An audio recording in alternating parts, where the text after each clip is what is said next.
நம்ம ஊர்ல நிறைய பேர் பணக்காரனா தெரியணும் அப்படின்னு நினைச்சு பண்ற செலவு தான் அவங்கள உண்மையிலேயே பணக்காரன் ஆக விடாம தடுக்குது. இது சிக்னலிங் அப்படின்னு சொல்லுவோம். அதாவது நம்ம கிட்ட காசு இருக்குன்னு மற்றவங்களுக்கு காட்டுறதுக்காகவே ஐபோன், பிராண்டட் துணி, கார் இதெல்லாம் வாங்குவாங்க. அது மட்டும் இல்லாம இதெல்லாம் உங்க சொத்து கிடையாது, இதெல்லாம் உங்க ஸ்டேட்டஸ் மெயின்டைன் பண்ண நீங்க கட்டுற ஒரு வரி.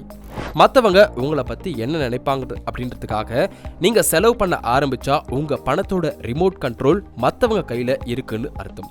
உண்மையான செல்வந்தர்கள் ஒரு தத்துவத்தை ஃபாலோ பண்ணுவாங்க. அதாவது அவங்க கிட்ட இருக்கிற வசதி வெளியில பெருசா தெரியாது, ஆனா அவங்க பேங்க் பேலன்ஸ் ரொம்பவே ஸ்ட்ராங்கா இருக்கும். ஒரு ரூல் வச்சுக்கோங்க, உங்களால ஒரு பொருளை 2 வாட்டி கேஷ் கொடுத்து வாங்க முடியல அப்படின்னா அந்த பொருளை வாங்குற தகுதி உங்களுக்கு இல்லை.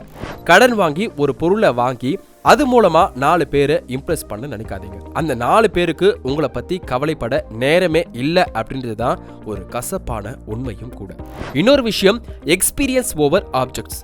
ஒரு புது கார் வாங்குற சந்தோஷம் 3 மாசத்துல போயிடும், ஆனா ஒரு நல்ல இடத்துக்கு ஃபேமிலியோட டூர் போயிட்டு வந்த அந்த மெமரி லைஃப் லாங் இருக்கும். பொருட்கள் மேல முதலீடு செய்யறதை விட அனுபவங்கள் மேல முதலீடு பண்ணுங்க.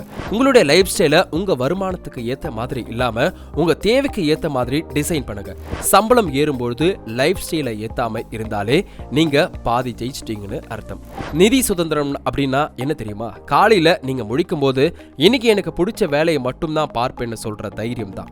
அந்த தைரியம் வரணும் அப்படின்னா நீங்க மத்தவங்களை இம்ப்ரெஸ் பண்றதை நிப்பாட்டிட்டு உங்க ஃபியூச்சரை இம்ப்ரெஸ் பண்ண ஆரம்பிக்கணும்.